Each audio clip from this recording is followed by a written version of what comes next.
Welcome to online exam centre. आज हम लोग सिमिल्टेनियस इक्वेशंस के कुछ और एग्जांपल्स के बारे में देखेंगे, इनकी सॉल्विंग देखेंगे। तो लेट्स स्टार्ट करते हैं। First problem is one number is 3 times the other number, the difference between two number is 12, find the two number. Means यहाँ पर पूछा है कि one number is 3 times the other number, दो नंबर है हमारे पास और फर्स्ट नंबर जो है सेकेंड वाले का 3 टाइम्स है। ठीक है, तो फर्स्ट कंडीशन ये है और सेकंड कंडीशन क्या है कि उनका डिफरेंस जो है दोनों नंबर का 12 होना चाहिए। तो फर्स्ट कंडीशन की इक्वेशन हम पहले बनाएंगे।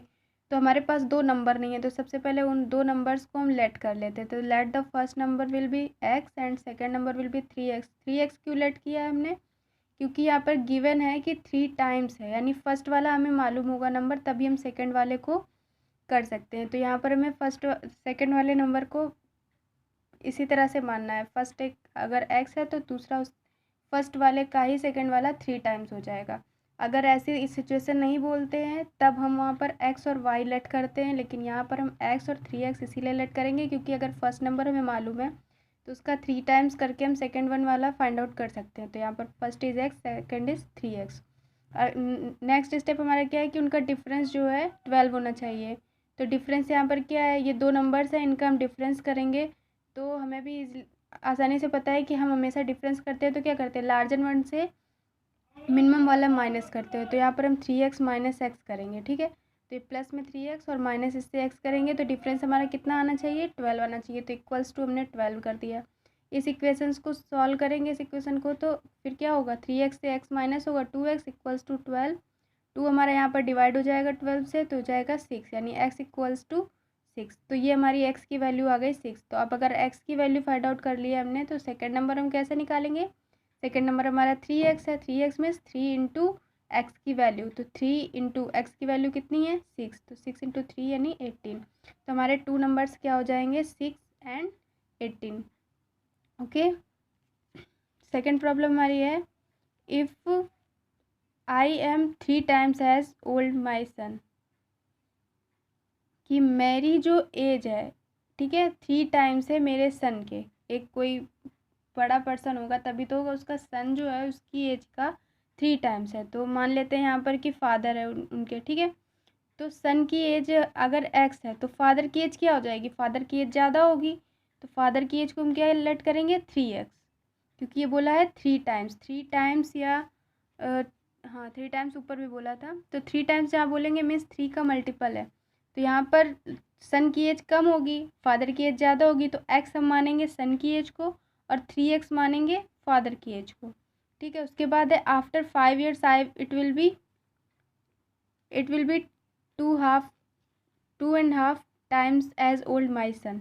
तो आफ्टर 5 ईयर्स, तो 5 ईयर्स के आफ्टर की काउंटिंग हम कर रहे हैं, तो 5 हम क्या करेंगे, प्लस करेंगे। जैसे आज अगर हमारी एज 5 ईयर की है, आफ्टर 5 ईयर्स हमारी एज क्या हो जाएगी, अभी 5 है तो 5 ईयर्स के लिए हम क्या कर रहे हैं, 5 प्लस करेंगे, यानी 5 5 10 हो जाएगा। तो जितने ईयर्स बोला जाए आफ्टर के लिए तो प्लस करते हैं, अगर जितने ईयर बिफोर के लिए बोला जाए तो उतने ईयर हम माइनस में जाते हैं। तो यहाँ पर आफ्टर के लिए बोला है तो यहाँ पर हम एज में क्या करेंगे, प्लस करेंगे। तो सन की एज एक्स थी तो एक्स में +5, फादर की एज एक्स प्लस 3x थी तो 3x में +5 करेंगे। ठीक है, उसके बाद इतना करने के बाद क्या हो जाता है कि इतने टाइम्स हो जाती है। तो इतने टाइम्स किसकी एज हो जाती है, ये फादर की एज इतने टाइम्स हुई है। तो फादर की एज को हम 2.5 को हम क्या लिख सकते हैं, 2.5 को कैसे सॉल्व करते हैं, ये मल्टीप्लाई 2 2 ज़ा 4 और 4 में 1 प्लस कर देते हैं, 4 1 5/2।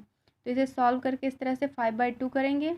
नेक्स्ट स्टेप में हम इसे सॉल्व करेंगे। तो अब हम इसको कहाँ से सॉल्व कर सकते हैं, इसको यहाँ पर कुछ और सॉल्व कर सकते हैं, नहीं कर सकते।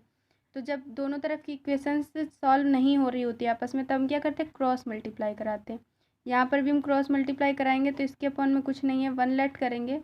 इस 1 का इधर क्रॉस मल्टीप्लाई, इस 2 का इधर क्रॉस मल्टीप्लाई होगा, ये मल्टीप्लाई होगा 5x + 5 से, तो 5x, 5 का 5 से 25, ये 2 इस तरफ आएगा, 2 3 जा 6x हो जाएगा, 2 इंटू 3x और 5 2 जा 10। फिर ये क्या हो जाएगा, x वाले टर्म एक साइड में कर लेंगे और अदर्स को इधर कर लेंगे। तो ये 5x माइनस 6x, ये 25 इधर प्लस में, इधर आएगा माइनस में, ये 6x प्लस में था, इधर आया माइनस में, 10 माइनस में 25। तो हमारा क्या होगा, जब माइनस होगा 6 में 5 1 हो जाएगा, 6x हमारा लार्जर नंबर है तो साइन हमारा 6x का यानी माइनस में आएगा। ऐसे ही इधर भी माइनस से 15 बचेगा, माइनस माइनस दोनों साइड से कैंसिल आउट हो जाएंगे। x इक्वल्स टू हमारा क्या हो जाएगा 15। x हमारा 15 है, फादर की एज क्या है 3 टाइम्स है तो 3 इंटू एक्स यानी 3 इंटू 15 हमारा क्या हो जाएगा, फादर की एज 45 ईयर्स और सन की age 15 years. Here the next problem is 10 years ago mother was 12 times as old as her daughter।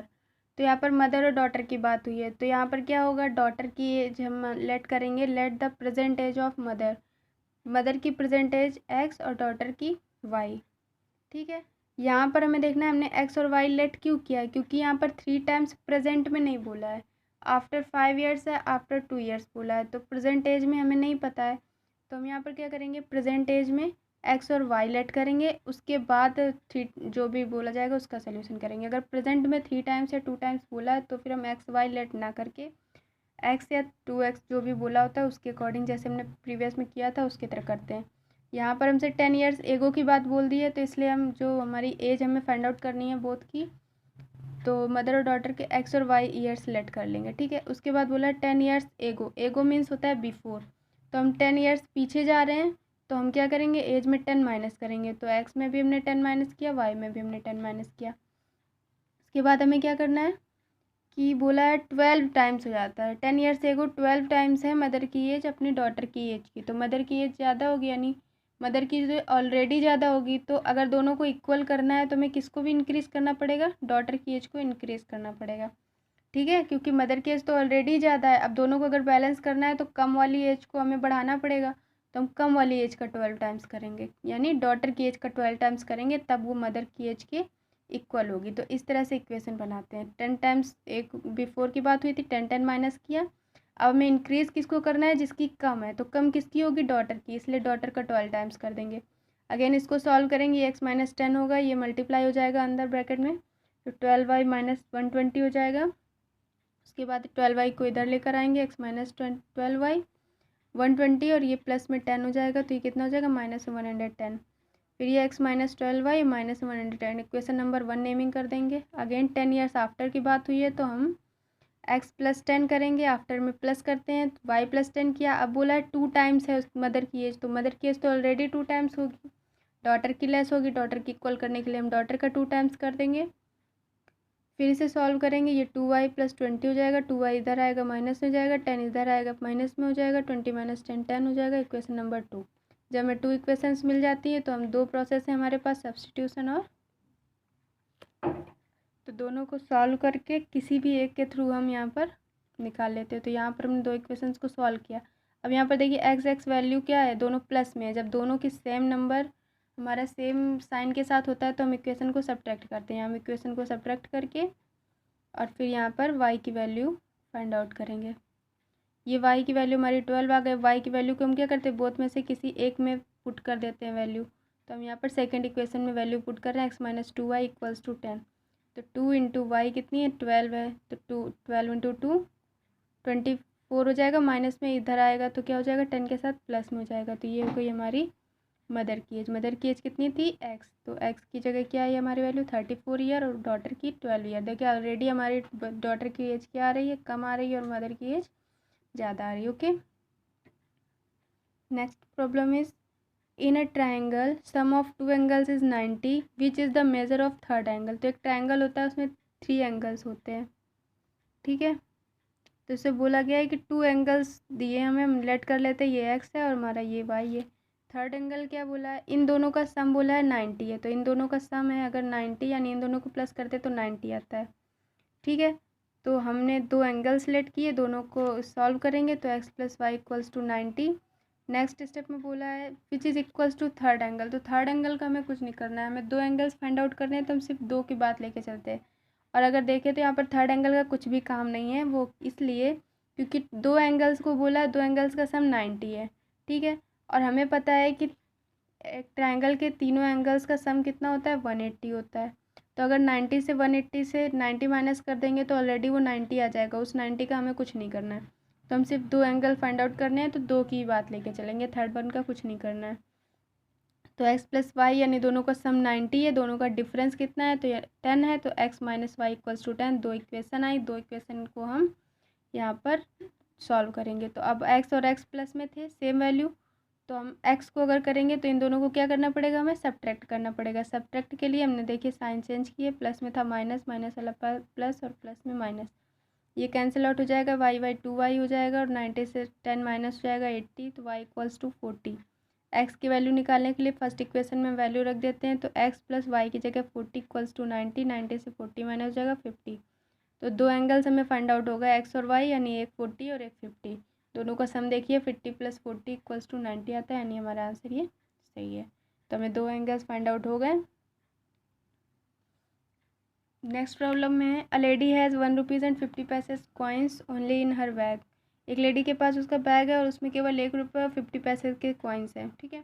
और उसका अमाउंट जो हम टोटल करते हैं, टोटल काउंट करके, तो वो अमाउंट हमारा कितना होता है टोटल, उसके पास कॉइन्स 1900 है एंड जो अमाउंट है वो 1400 है। तो ऐसे कैसे हो गया कि अब कॉइन्स ज़्यादा हैं और अमाउंट तो हमारा कम ही हो रहा है? वो इसलिए क्योंकि 50 पैसे के जो कॉइन्स हैं उन्हें जब हम इकट्ठा करेंगे तो दो कॉइन्स मिलके हमारा 1 रुपीज़ प्रिपेयर करेंगे, क्योंकि 1 रुपीज़ इक्वल्स टू क्या होता है 100 पैसे। तो 50 पैसे के कॉइन्स है तो 50-50 के दो कॉइन्स होंगे तब हमारा 1 रुपी प्रिपेयर होगा। तो दो कॉइन्स मिलके 1 रुपी ही बना रहे हैं, तो यानी कॉइन्स नंबर ज़्यादा है और हमारा जो अमाउंट है वो लेस है। तो यहाँ पर हमें क्या करना है, हम कॉइन सेलेक्ट करेंगे कि अगर 1 रुपीज़ कॉइन है तो कितना होगा, तो x कॉइन्स मान लेते हैं 50 पैसे के हैं और टोटल कॉइन्स हमारे पास 1900 थे, तो हमारे पास 1 रुपीज़ के कितने कॉइन्स बचेंगे। अगर x कॉइन्स 50 पैसे के हैं तो 1900 से x माइनस कर देंगे तो रेस्ट ऑफ कॉइन कितने होंगे 1 रुपीज़ होंगे। अब दोनों को सॉल्व करना है तो टोटलिंग निकालनी है। टोटल हम किस तरह से निकालते हैं, जो हमारे 1 रुपीज़ कॉइन्स है उसकी तो अमाउंट 1 ही होगी, अगर 1 कॉइन होगा तो उसका अमाउंट 1 रुपी होगा। 2 कॉइन हो जाएंगे 2 रुपीज़ के 2, यानी number of coin equals to the amount हो जाएगा। लेकिन 50 पैसे के कॉइन्स में क्या होगा, 50 पैसे के कॉइन्स में जो नंबर ऑफ़ कॉइन्स हैं उसका अमाउंट नंबर ऑफ़ कॉइन्स का हाफ होगा, क्योंकि अगर अब हमारे पास दो 2 नंबर हैं, दो सिक्के हैं 50 पैसे के, तो उनका अमाउंट क्या है 1 है। अगर 4 कॉइन्स होंगे तो उसका अमाउंट 2 होगा, तो हमारा अमाउंट क्या हो रहा है उसका हाफ हो रहा है, ठीक है। तो हम यहाँ पर क्या करेंगे, नंबर ऑफ़ कॉइन्स को हाफ कर देंगे अमाउंट के लिए। तो ये हमारा अमाउंट 1 रुपी कॉइन का हो गया, ये हमारा इसका कॉइन का हो गया। दोनों का सम कितना होना चाहिए 1400 एंड टोटलिंग ये 1400 हो गया। उसके बाद में इसे सॉल्व करेंगे, तो सॉल्व करने के लिए कैसे सॉल्व करेंगे, अपॉन में से 1 मानेंगे। अब हम इसका एलसीएम लेंगे, अपॉन में 2 आएगा, उस 2 का क्या करेंगे क्रॉस मल्टीप्लाई करा देंगे इस तरफ। अब इसमें एलसीएम लेने के बाद ये 2x इधर मल्टीप्लाई हो जाएगा और ये 1900 माइनस x रहेगा।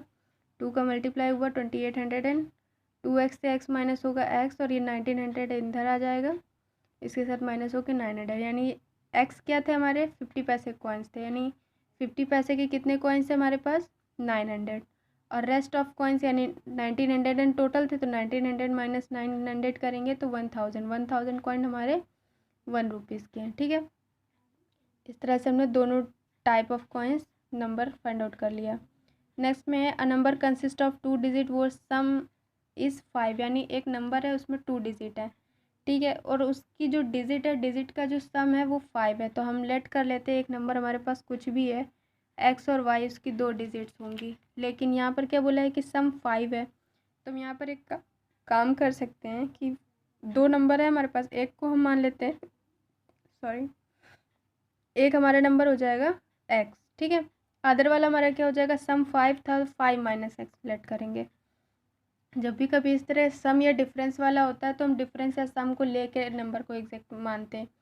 तो सम बोला है 5, तो फर्स्ट नंबर अगर x होगा तो टोटल से फर्स्ट नंबर को माइनस करके हम सेकंड नंबर निकाल सकते हैं। तो एक को x मानेंगे, दूसरा हमारा नंबर 5 माइनस एक्स हो जाएगा। उसके बाद हमें क्या करना है, अब इससे हमें नंबर बनाना है। तो नंबर हम किस तरह बनाते हैं, जैसे पिछले सवाल में आपको बताया था 2 डिजिट्स हम x और y लेट करते थे, जो 10 की प्लेस पे होती थी, 10 प्लेस पे उसको हम 10 से मल्टीप्लाई करके y वाले को ऐड कर देते थे, इस तरह से 10x प्लस वाई करके। तो यहाँ पर हमारी वंस की प्लेस में क्या है, अगर हम मानते हैं कि ये हमारा टेंस की प्लेस है, ये हमारी वंस की प्लेस पे, तो टेंस की प्लेस में हम 10 से मल्टीप्लाई और इसको ऐड कर लेंगे, तो ये हमारा ओरिजिनल नंबर हो जाएगा। इससे हमारा ओरिजिनल नंबर इसको हम और सॉल्व कर सकते हैं, क्योंकि सिर्फ एक ही वेरिएबल है हमारे पास, तो इसको सॉल्व करेंगे तो 10x से -x हो जाएगा, ये 9x और ये 5। तो ये हमारा फाइनली ओरिजिनल नंबर बना। अब कह रहा है रिवर्स करना है, when the digits are reverse. तो डिजिट्स को हम रिवर्स करेंगे, यानी x की जगह y और y की जगह x को करेंगे। तो हमारा नंबर क्या हो जाएगा, अब हम ये वंस पे था, अब इसको टेंस पे कर देंगे। तो जब ये टेंस पे आएगा तो 10 से मल्टीप्लाई इसमें होगा और ये नंबर हमारा प्लस हो जाएगा। तो ये नई डिजिट हमारी 50 - 9x बन गई। अब हमें दोनों का नंबर का क्या करना है, दोनों नंबर्स को दोनों में बोला है नंबर बिकम्स ग्रेटर बाय 9, यानी जो नया नंबर आ जाता है वो पिछले वाले नंबर से 9 इंक्रीज़ हो जाता है। ठीक है, तो न्यू वाला नंबर हमारा ये है, ये 9 इंक्रीज़ हो चुका है। तो इसके इक्वल लाने के लिए हम क्या करेंगे, पिछला वाला नंबर हमारा लेस है, तो पिछले वाले नंबर को बाद वाले नंबर के इक्वल लाने के लिए क्या करेंगे, उसमें 9 प्लस करना पड़ेगा। तो इसमें हम क्या करेंगे, 9 प्लस कर देते, तब ये हमारा इसके इक्वल होता है, क्योंकि ये वाली की वैल्यू हमारी 9 प्लस हो चुकी है ऑलरेडी।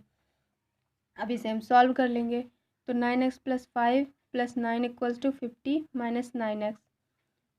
तो ये हमारा 9 5 14, क्योंकि ये प्लस है तो मल्टीप्लाई नहीं कराएंगे। अगर यहाँ पर कोई साइन नहीं होता है तब हम मल्टीप्लाई कराते हैं, यहाँ प्लस है तो इन्हें हम प्लस करेंगे। ये 50 - 9x हो जाएगा, 9x इधर आएगा, ये प्लस हो जाएंगे, ये 18x और 40 इधर आके माइनस हो जाएगा, 36 कैंसिल आउट हो जाएगा, x = 2। अब x की वैल्यू 2 आ गई, टोटल सम कितना था, 5 था, तो सेकेंड नंबर क्या हो जाएगा, 5 - 2 यानी 3। तो दो नंबर हमारे क्या हो जाएंगे, 23। अब इससे हम नंबर बना लेते हैं चेक करने के लिए। तो हमारा नंबर एक क्या हो जाएगा, एक 23 हो जाएगा, और डिजिट्स को रिवर्स कर दे तो 32 हो जाएगा। अब इसमें देख लीजिए डिजिट का सम तो हमारा 5 आ रहा है, 3 to 5, और इनका डिफरेंस करें तो 32 से ये माइनस करेंगे तो हमारा नंबर आ जाएगा 9, यानी इनका नंबर कितना है, डिफरेंस 9 हो जाएगा। तो इस तरह से हम चेक भी कर सकते हैं हम अपना answer. Next problem, the distance between two station is 340 kilometre. Two trains starting simultaneously from these stations on parallel tracks to cross each other if the speed of one of them। तो पहले यहाँ समझते हैं कि दो station है हमारे पास, उनके बीच की डिस्टेंस 340। तो ये 2 स्टेशन हो गए हमारे, ट्रेन ए यहाँ पर है और ट्रेन बी यहाँ पर है, ठीक है, और 340 किलोमीटर टोटल डिस्टेंस है। उसके बाद बोला है कि दोनों पैरेलल ट्रैक्स पे चलती हैं, ठीक है। तो मान लेते हैं यहाँ पर 2 पैरेलल ट्रैक्स होंगे, एक ये इधर है और एक ऐसे इसी के पैरेलल में और होगा। तो ट्रेन बी हमारी यहाँ से चलेगी, ट्रेन ए यहाँ से चलेगी, तो दोनों को एक दूसरे को क्रॉस करना है, ये इस तरफ को आएगी और ए इस तरफ को आएगी, ठीक है। तो हम क्या करेंगे, फिर बोला है the speed of one of them is greater than other by 5, यानी एक की स्पीड दूसरे से 5 km/h ज़्यादा है। तो हमें पहले वाले की तो स्पीड नहीं पता है, अगर उसकी पता हो तो उसमें 5 प्लस करके हम सेकंड वाले की स्पीड बता सकते हैं। तो पता नहीं होता है जो उसे हम लेट कर दे, तो लेट और the speed of train A x km/h, तो अदर की क्या हो जाएगी x + 5 km/h, ठीक है। उसके बाद हमें क्या बोला है कि डिस्टेंस कितनी कवर करते हैं, तो हमें टाइमिंग दी गई है आफ्टर 2 आवर्स, ठीक है। तो 2 घंटे बाद उनके बीच की डिस्टेंस जो है वो 30 किलोमीटर रह जाती है। In the distance between the two trains after 2 hours, यानी 2 घंटे बाद जो जहाँ से स्टार्ट हुई थी उनके बीच की डिस्टेंस 30 किलोमीटर बचती है। तो डिस्टेंस कवर्ड बाय ट्रेन ए की स्पीड क्या है, x km/h, यानी 1 घंटे में x किलोमीटर चलती है। तो 2 आवर्स में क्या हो जाएगा, 2x km/h हो जाएगा। ट्रेन बी क्या हो जाएगा, x + 5 किलोमीटर 1 घंटे में चलती है, तो 2 घंटे में 2 टाइम्स हो जाएगा इसका, तो 2 टाइम्स ऑफ x + 5, ठीक है। ये इनके 2 घंटे के बाद इन्होंने इतनी इतनी डिस्टेंस कवर कर ली। तो 2 घंटे तक ट्रेन ए चली, 2 घंटे तक ट्रेन बी चली, तो दोनों ने कुछ डिस्टेंस कवर किए। वो टोटल डिस्टेंस कितनी होगी कि जो टोटल डिस्टेंस थी उसमें से 30 केवल रिमेनिंग है, बाकी उन्होंने कवर अप कर लिया है। तो टोटल कैसे निकालेंगे, जो 30 रेस्ट है तो टोटल में से 30 माइनस कर दें तो कितना हो जाएगा, 310 बचे, क्योंकि 340 टोटल है और 30 किलोमीटर बच रहा है। तो 340 - 30 कितना हो जाएगा ये हमारा 310, यानी ये जो इन्होंने स्पीड कवर अप की है ये टोटल कितनी हो गई है, 310 किलोमीटर, ठीक है। तो इस तरह से इस इक्वेशन को इन दोनों को प्लस करेंगे, 310 किलोमीटर हो जाएगा। ये इक्वेशन जब हम सॉल्व करेंगे तो एक्स की वैल्यू हमारी 75 किलोमीटर आएगी, और ये हमारी क्या है, x किलोमीटर, यानी ट्रेन ए की स्पीड है। ट्रेन बी की निकालनी है तो 75 में 5 प्लस कर देंगे, यानी 80 km/h ये हमारी ट्रेन बी की स्पीड हो जाएगी, ठीक है। इस तरह से हम इस सम को सॉल्व कर लेंगे। नेक्स्ट प्रॉब्लम है, area of rectangle gets reduced by 10 एक एरिया हमारे पास रेक्टेंगल है,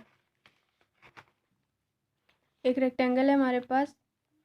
रेक्टेंगल में दो थिंग्स होती हैं, लेंथ और विड्थ, लेंथ और विड्थ। अब बोला है कि एक रेक्टेंगल का एरिया रेड्यूस्ड यानी कम हो जाता है बाय 10 यूनिट कम हो जाता है। कैसे कम हो जाता है कि लेंथ को हम रिड्यूस कर देते हैं 4 यूनिट और विड्थ को हम इंक्रीज़ कर देते हैं 2। तो लेंथ हम लेट कर लेते हैं कि लेंथ क्या है, क्योंकि हमें लेंथ तो पता नहीं है एग्जैक्ट, तो हम लेट करेंगे कि लेंथ क्या है, L मीटर है, विड्थ क्या है, B मीटर है। ठीक है, तो एरिया इनका क्या हो जाएगा, लेंथ इंटू विड्थ ही होता है रेक्टेंगल का एरिया, तो L इंटू बी। जैसे लेंथ हमारी क्या है L है और B हमारी विड्थ है, तो L इंटू बी एरिया हो जाएगा। अब बोला है कि लेंथ को हम रिड्यूस कर देते हैं 4 यूनिट, तो लेंथ में हमने 4 माइनस कर दिया, रिड्यूस यानी लेस कर दिया। विथ को इंक्रीज़ किया यानी प्लस किया है 2 यूनिट, तो विथ को हम 2 प्लस कर देंगे, तो एल बी माइनस। अब ये हमने कर लिया, लेंथ को माइनस किया और विथ को प्लस किया। अब क्या करा, एरिया 10 यूनिट रेड्यूस हो जाता है, तो एरिया को हमने क्या किया, एरिया हमारा एल बी था और 10 यूनिट इसको माइनस कर दिया। अब इस इक्वेशन को सॉल्व करेंगे, तो कैसे सॉल्व करेंगे, हमने क्या बोला, इस तरह दो ब्रैकेट्स को कैसे सॉल्व करते हैं। पहले इस बी को इस पूरे दोनों के साथ मल्टीप्लाई करेंगे, फिर ये 2 को हम दोनों के साथ मल्टीप्लाई करेंगे। तो पहले हमने बी को किया, तो B into L, L B into -4 B, 2 का एल से 2l और 2 इंटू 4 -8, ऐसे हो जाएगा। दोनों साइड एल बी है, तो ये इधर आएगा माइनस हो जाएगा, तो कैंसिल हो जाएगा, इसलिए हम दोनों साइड ऐसे भी प्लस प्लस में है तो कैंसिल आउट कर सकते हैं। तो एल बी हमारा कट गया, तो हमारे पास क्या बचा, 2l - 4b इक्वल्स टू 8, इधर आ जाएगा -10 + 8, तो कितना बचेगा -2। ये हमारी हो जाएगी इक्वेशन नंबर 1। इसी तरह से आगे भी समय दिया हुआ है कि if we increased length by 3 unit, increase कर देते हैं लेंथ को हम 3 यूनिट, तो 3 यूनिट लेंथ को इंक्रीज़ कर देंगे और विथ को 4 यूनिट इंक्रीज़ कर देंगे, तो दोनों को +3 इसको और +4 इसे इंक्रीज़ करेंगे। उसके बाद क्या हो जाएगा, हमारा जो एरिया हो जाएगा वो 96 इंक्रीज़ हो जाता है, तो 96 इंक्रीज़ कर दिया। सेम जैसे इसमें सॉल्विंग की थी ऐसे ही सॉल्विंग करके एक अदर इक्वेशन हमें मिलेगी। एक इस तरह से सॉल्व करेंगे तो एक अदर इक्वेशन 2 मिली। अब हमें यहाँ पर फर्स्ट इक्वेशन जो है वहाँ पर हमें देखते हैं ये क्या है इक्वेशन। तो ये हमारी फर्स्ट इक्वेशन है। तो यहाँ पर L की वैल्यू को कंपेयर करते हैं हम, तो ये 4L है, ये 2L है, तो इसे हम कैसे इक्वल कर सकते हैं, अगर इसमें 2 से मल्टीप्लाई करा लें हम, तो हम यहाँ पर 2 से मल्टीप्लाई करा लेते हैं इक्वेशन नंबर 1 को। तो 2 से मल्टीप्लाई कराने पे क्या होगा, हम पूरी इक्वेशन में 2 का मल्टीप्लाई कराते हैं, तो 2 2 ज़ा 4L -2 का 4 से तो -8 भी, -2 2 ज़ा 4 -4। अब इन दोनों इक्वेशन में 4L दोनों प्लस में है, तो हम क्या करेंगे, सब्ट्रैक्ट कर देंगे। जब सेम साइन होता है तो हम सब्ट्रैक्ट करते हैं। सब्ट्रैक्ट करेंगे तो 4L से 4L माइनस हो जाएगा, ये प्लस में 3 भी माइनस में हो जाएगा और ये भी माइनस में हो जाएगा। माइनस माइनस में है तो ऐड हो जाएगा, लेकिन साइन लगेगा ग्रेटर डिजिट का यानी माइनस में आएगा। ऐसे दोनों माइनस में है तो ऐड हो जाएंगे, लेकिन हमारा साइन माइनस ही आएगा। माइनस माइनस कैंसिल हो जाएगा, 11 से 88 कैंसिल हो जाएगा, b इक्वल्स टू 8। अब इस b इक्वल्स टू 8 किसी एक इक्वेशन में पुट कर देंगे, तो हमने किस इक्वेशन में पुट किया है, सेकेंड नंबर में। सेकेंड में वैल्यू पुट कर देंगे, 3b + 4l equals to 40, b की जगह 8, 8 3 24 + 4l इक्वल्स टू 84। तो ये इसे सॉल्व कर लेते हैं, 8 3 24। अब इस यहाँ पर प्लस में उधर लेकर आएंगे माइनस में हो जाएगा, माइनस में बचेगा 60, 4 से हो जाएगा डिवाइड, l इक्वल्स टू 15, यानी l हमारी लेंथ हमारी 15 और b हमारी 8। ठीक है, तो लेंथ और विड्थ दोनों इस तरह से हमने फाइंड आउट कर लिया है। आई थिंक आप सभी लोगों को समझ में आया होगा, और अपने डाउट्स अगर है तो आप इजली पूछ सकते हैं कमेंट बॉक्स में। And wait for the next video. Thank you.